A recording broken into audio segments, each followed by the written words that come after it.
मैं परिंदा बेसब्र था उड़ा जो दर बदर, कोई मुझको यूं मिला है जैसे बंजारे को घर।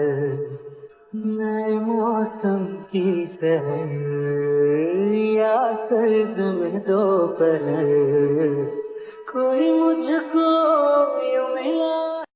তো হ্যালো পাখিরা, তোমাদের স্টোরিটা কেমন লাগছে? আমি জানি তোমাদের এই স্টোরিটা ভালো লাগে। ভিউ মোটামুটি একটু বেশি আসা উচিত হয়তো, বলো? আমি এত কষ্ট করতেছি, রেগুলার ভিডিও দিচ্ছি, তোমাদের একটু উচিত না ভিউটা বাড়ানো? তো যাই হোক, স্টোরিটা এখন নতুন মাত্রায় গেছে, মানে এখন থেকে দুজন একসাথে থাকবে, তার মানে বন্ডিংটা আস্তে আস্তে ঠিক হবে, বলো?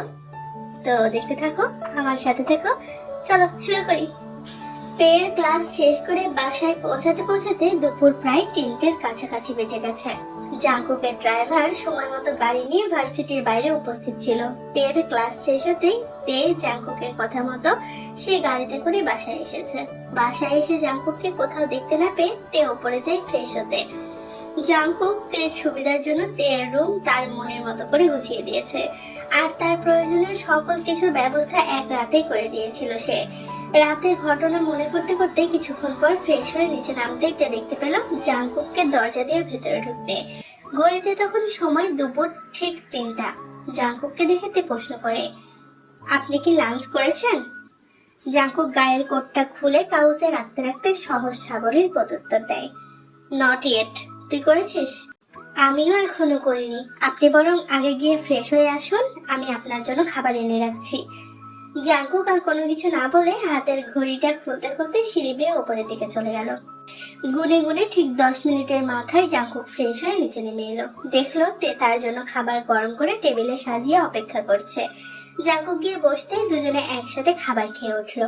হাত ধুয়ে জাঙ্কুক তার রুমে যেতে নিলে তে সাধলো, আপনার সাথে আমার কি কথা ছিল ভুলে গেছেন এত জলদি?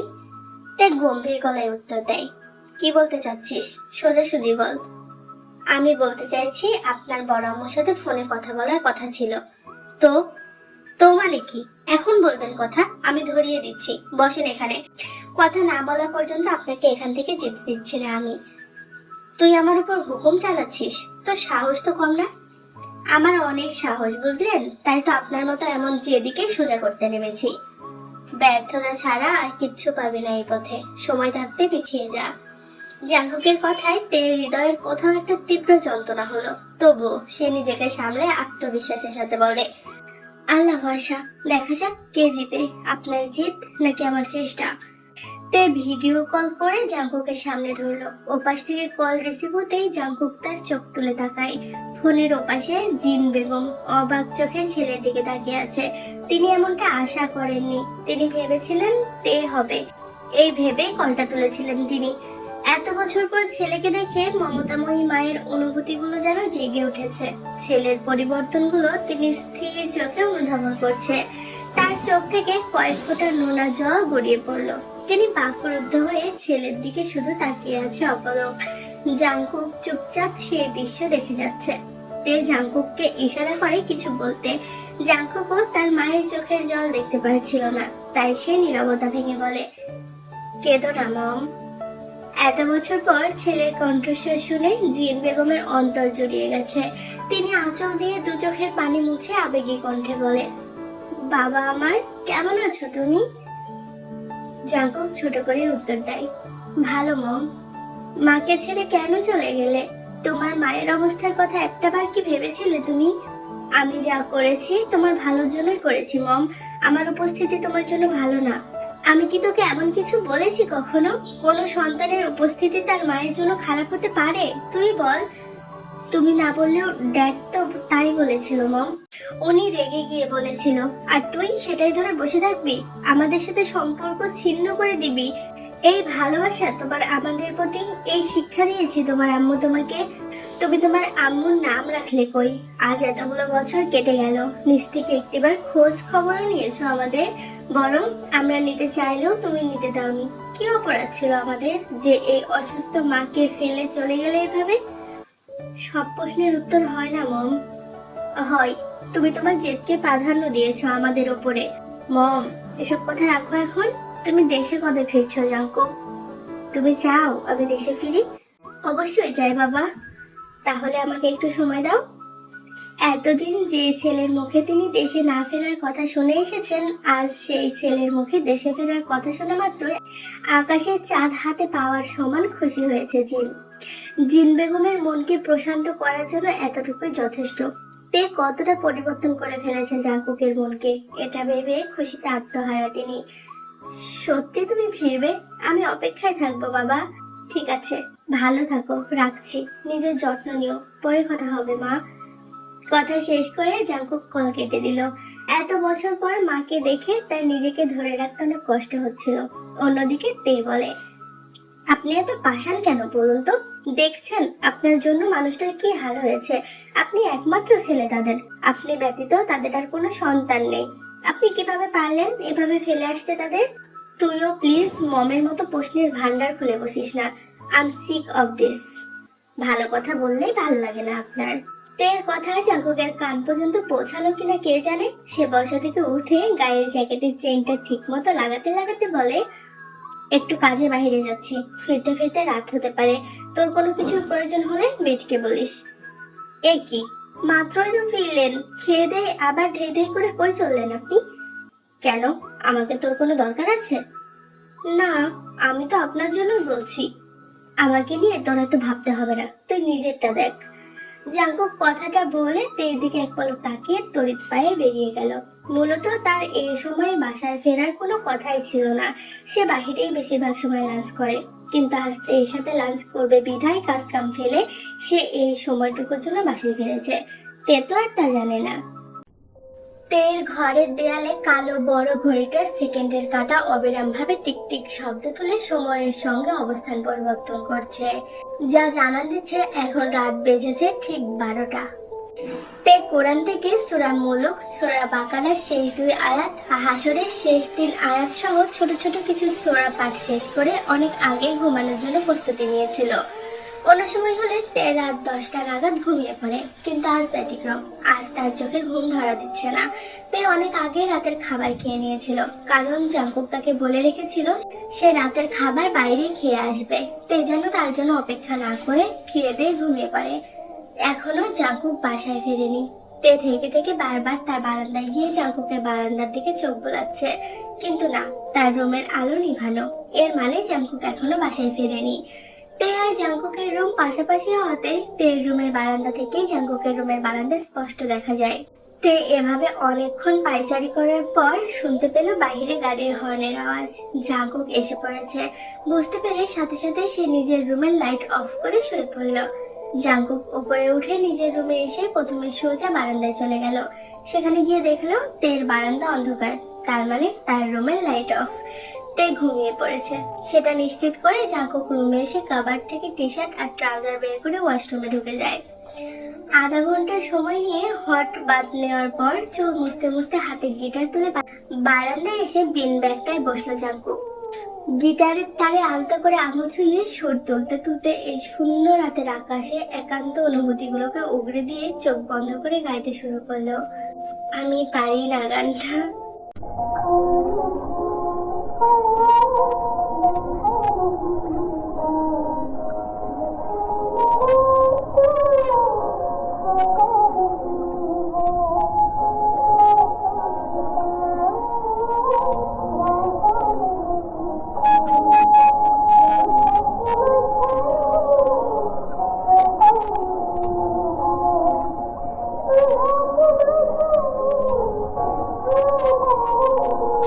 গান শেষ করে জাঙ্কুক চোখ খুলতেই তের বারান্দার দিকে তাকিয়ে আবছা ছায়া দেখে বুঝতে পারলো তে সেখানে দাঁড়িয়ে। না ঘুমিয়ে এখানে কি করছিস? তে এতক্ষণ দেয়ালে মাথা এলিয়ে চোখ বন্ধ করে জাঙ্কুকের গান শুনছিল। হঠাৎ এমন ভারী আওয়াজ কানে লাগতেই সে ধরা খেয়ে যাওয়ার মতো চমকে সামনে বারান্দার দিকে তাকায়। সেখানে জাঙ্কুককে তার দিকে শূন্য দৃষ্টিতে তাকিয়ে থাকতে দেখে নিজেকে সামলায় সে। আপনার গানের আওয়াজে ঘুম ভেঙে গেল, তাই এখানে এসে দাঁড়িয়েছি। কি ভাবছিলি ওখানে দাঁড়িয়ে? ভাবছিলাম আল্লাহ আপনাকে এত সুন্দর গলা দিয়েছে, এই গলায় কোরআন তেলাওয়াত না জানি কত সুমধুর শোনাবে। আমার অনেক ইচ্ছে আপনার মুখে কোরআন তেলাওয়াত শোনার। ঠিক আছে, কোনো একদিন শোনাবো। কথাটা বলেই জাঙ্কুক ভেতরে চলে গেল। কিন্তু তে হতভাগ জাঙ্কুকের এমন সহজ সাবলীল স্বীকারোক্তিতে। তে কখনো কল্পনাও করতে পারেনি জাঙ্কুক এত সহজেই মেনে যাবে তার ইচ্ছে পূরণ করতে। ওয়াশিংটন ডিসি এলাকার আবহাওয়া বর্তমানে আংশিক মেঘলা এবং তাপমাত্রা 86 ডিগ্রি ফরেনহাইট। আজকের পূর্বাভাসে বিকেলের দিকে বিক্ষিপ্ত বৃষ্টি ও বজ্র ঝড়ের সম্ভাবনা রয়েছে, সেই সাথে তীব্র দমকার বাতাস বইতে পারে। আজ সাপ্তাহিক ছুটির দিন। বাড়িতে মেড আর তে সকাল থেকে রান্নাঘরে রান্নার কাজে লেগে আছে, আর কাজের ফাঁকে ফাঁকে টুকিটাকি কথা বলছে। প্রত্যেক উইকেন্ডে জাঙ্কুকের বন্ধুমহল ঝড় বৃষ্টি উপেক্ষা করে হলে জাঙ্কুকের বাসায় উপস্থিত থাকবেই, এটা তাদের বাধা নিয়ম। জাঙ্কুককে ছাড়া নাকি তাদের উইকেন্ড চলে না। তে সেটা জানে বিধায় সকাল থেকে তোড়জোড় করে সবার জন্য রান্নার আয়োজন শুরু করে দিয়েছে, আর সাথে মেড তাকে সাহায্য করছে। এখন বেলা বাজে 11টা। তে এতক্ষণে সব কাজ করে ফেলেছে, তবুও জাঙ্কুকের ঘুম থেকে ওঠার নামগন্ধ নেই। উইকেন্ডে যথারীতি সে বেলা করে ঘুম থেকে ওঠে, আজও ঠিক তাই। তে থেকে থেকে বারবার উপরের দিকে তাকাচ্ছে, জাঙ্কুকের নিচে নামার অপেক্ষায়। সহসা দরজায় কলিং বেল বাজতে মেড গিয়ে দরজা খুলে দিল। দরজা খুলতেই জাঙ্কুকের বন্ধু মোহন হই হুল্লোড় করতে করতে ভেতরে হুড়মুড়িয়ে ঢুকে পড়ে। জিমিন আসার সময় আইয়ুকেও সাথে করে তার বাসায় নিয়ে এসেছে। তে তাদের দেখে হাসি মুখে এগিয়ে গেল। তে এর সাথে সালাম আদান প্রদান করে জাঙ্কুকের বন্ধুরা জানতে চাইলো জাঙ্কুক কোথায়। তখন তে তাদের জানালো জাঙ্কুক তার নিয়ম মাফিক এখনো ঘুমাচ্ছে। রোজ, জিমিন আর আইয়ু তের সাথে নিচে বসে কথা বলছিল। তখন জেইহব, সুগা এবং ইওনো চলে গেল ওপরে জাঙ্কুককে ওঠাতে। কিন্তু ওপরে গিয়ে জাঙ্কুককে তার বেডে পেল না, বরং ওয়াশরুমে ঝনঝন পানির আওয়াজে তারা বুঝলো জাঙ্কুক শাওয়ার নিচ্ছে। তা দেখে ওদের মুখে পৈশাচিক হাসি ফুটে ওঠে। 5 মিনিটের মাথায় জাঙ্কুক গায়ে বাতরপ পরে বেরিয়ে এসে দেখলো তার রুমের হাল বেহাল হয়ে আছে। তার বন্ধুরা মিলে সব এলোমেলো করে, একজন খাটে বসে তার ক্যারিওকো সেট নিয়ে, তো আরেকজন কাউচে তার লেটেস্ট মডেলের গেম সেট নিয়ে, তো আরেকজন তার গিটার নিয়ে নাড়াচাড়া করছে। জাঙ্কুক বিদ্যুৎ গতিতে গিয়ে এক থাবায় এক এক করে তাদের হাত থেকে সবকিছু কেড়ে নিল।